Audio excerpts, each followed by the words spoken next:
Dear Patriots, before the news starts, please subscribe to our patriotic channel by clicking the subscribe button. Give us a thumbs up to this video. Don't forget to leave your opinion below in the comments section. Share the news on Facebook and Twitter so you friends see it. Thank you. Kathy Griffin is back with a brand new fake Trump head. It's awful. Kathy Griffin made headlines all over the country when she took a photo shoot with a decapitated Trump head. She lost her job at CNN and had a total meltdown. Now she is back, and apparently hasn't learned her lesson. She showed up to an AIDS support show wearing a mask of President Trump. "I'm going to spill the fking tea. I was part of an international scandal, under federal investigation for 2 months. My sister died, my dog died, and my mother turned on me. My mother took Sean Hannity's side. She was a little drunk," said Griffin at an AIDS support show. She attacked a number of other people as CNN's Anderson Cooper. She narrated a supposed letter to Cooper from one of her fans. "Dear Anderson, from one Homo to another, you're a fickle ggot. Really? Not supporting and backing Kathy Griffin after she had your back for years. Even to talk about your cck sucking in her comedy back when you were still a closeted queen. And another thing, Anderson, Homo Rule 101, you always back your fag hag," said Griffin. She also attacked Democratic sexual predator Harvey Weinstein. "The Weinstein thing is just fking unbelievable, but I'm not afraid to say anything because I don't appear in movies ever and no one will ever put me in one. That guy seems to be what's called a rapist. I'm using it as a broad term. There's a lot of them and they are everywhere. So it's time we started to fking look out for each other because this SHT has been going on for way too long," said Griffin.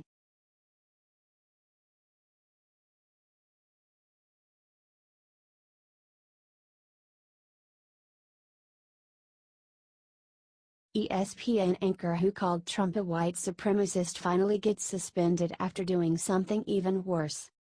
ESPN anchor Jemele Hill angered a lot of people when she called President Trump a white supremacist. Donald Trump is a white supremacist who has largely surrounded himself with other white supremacists. The height of white privilege is being able to ignore his white supremacy, because it's of no threat to you, tweeted Hill. "Well, it's a threat to me. Trump is the most ignorant, offensive president of my lifetime. His rise is a direct result of white supremacy. Period," she wrote. While many wanted her fired for this, ESPN did nothing to discipline her. However, she wouldn't stop, and now even ESPN has had enough.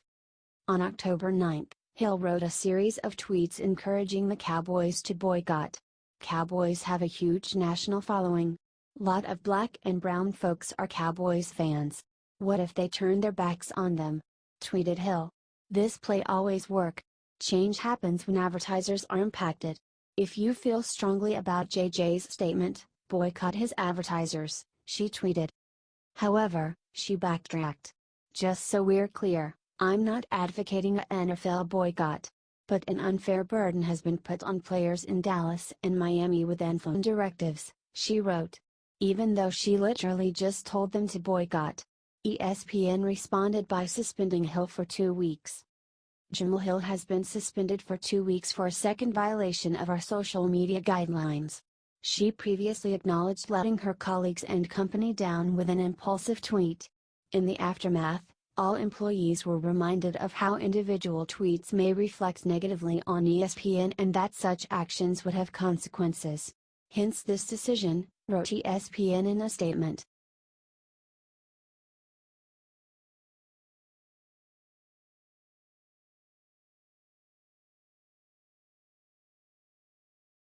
CNN's Symone Sanders says that white people aren't allowed to insult black NFL players. CNN commentator Symone Sanders squared off against Ben Ferguson over the national anthem protests. According to Sanders, it is not acceptable for white people to have an opinion on an issue regarding black NFL players. Ferguson started. "As long as the NFL is consistently coming out there disrespecting this country, I expect the President of the United States of America to not attend an event where people are disrespecting the United States of America and those that gave the ultimate sacrifice," said Ferguson. I don't care if you're Republican or Democrat. You have a duty, an obligation as President of the United States of America to leave a situation where people are basically giving the middle finger to the men and women that have fought and protected this country, said Ferguson. No one's giving the finger, responded Sanders. That is false, and you should be ashamed to be perpetuating this lie. There are veterans and folks who are saying that these players have a right. No, you don't get to. Ben, white people did not get to tell blacks folks or anybody else what is an acceptable form of protest, said Sanders. Not everything's about race, Symone, responded Ferguson. Maybe not for you, it is. But for folks who are protesting police brutality, it absolutely is about race, said Sanders. Are you sick of these disgusting attacks on white people?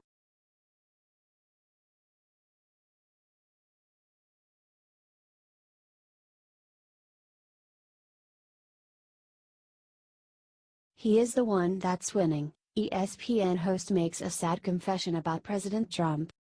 President Trump is doing such a great job at calling out liberal hypocrisy that ESPN Stephen A. Smith is declaring his defeat. Mike Pence recently stormed out of a Colts game after players kneeling during the national anthem. I asked at VP Pence to leave stadium if any players kneeled, disrespecting our country. I am proud of him, and at Second Lady Karen, tweeted President Trump afterwards.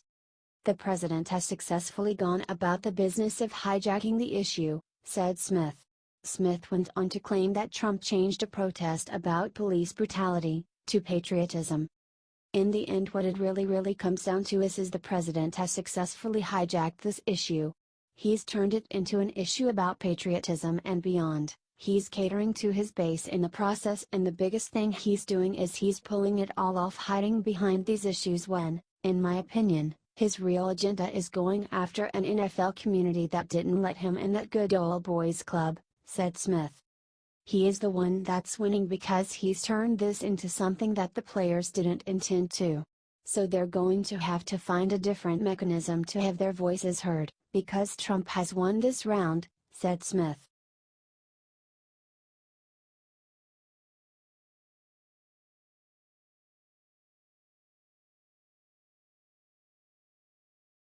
Bill O'Reilly just destroyed PC Nitwits for not knowing the true history of Columbus Day. Former Fox News host has made a profitable sideline through his killing series of books. Harvard-educated O'Reilly took his historical know-how recently and applied to how liberals are currently killing courageous navigator Christopher Columbus by killing Columbus Day.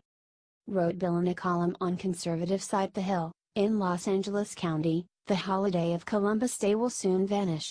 The Board of Supervisors has replaced it with Indigenous Peoples Day. The reason? Christopher Columbus was oppressive. He continued, right now we have to deal with places like Los Angeles County, New York City, Denver and Albuquerque, New Mexico, disrespecting Old Chris and, by extension, many Italian Americans who celebrate Columbus Day as an ethnic holiday because the explorer was born in Genoa in 1451. He continued, for those who admire Christopher Columbus, there is a feeling that the PC nitwits know little about him, and that is most likely the case. First of all, Indigenous Peoples Day might sound good on the campus of UC Berkeley, but it may be troublesome. Yes, some native tribes were enlightened societies, but many were not. After interindigenous battles, torture and enslavement were often on the menu for the losers. While admitting the fact that Columbus did have slaves, O'Reilly stated that mostly Columbus was a brilliant navigator who opened up the world for travel. No small achievement. He added, we now live in a time where severely misguided people with little frame of reference are dictating how history should be told and what Americans have a right to see and hear. And if you disagree with them, then you, yourself, are oppressive. And they'll cover up your statue. O'Reilly concluded, Christopher Columbus was not a villain and does not deserve the vilification the PC police are heaping upon him. Every person on the planet has done bad things, but it is the totality of a human being that should be the litmus test. Soon, the loons will come for the slaveholders George Washington and Thomas Jefferson. In fact, the Dallas School Board is now debating their diminishment right now. The legacy of America is in big trouble. Happy Columbus Day. Do you think Bill is right?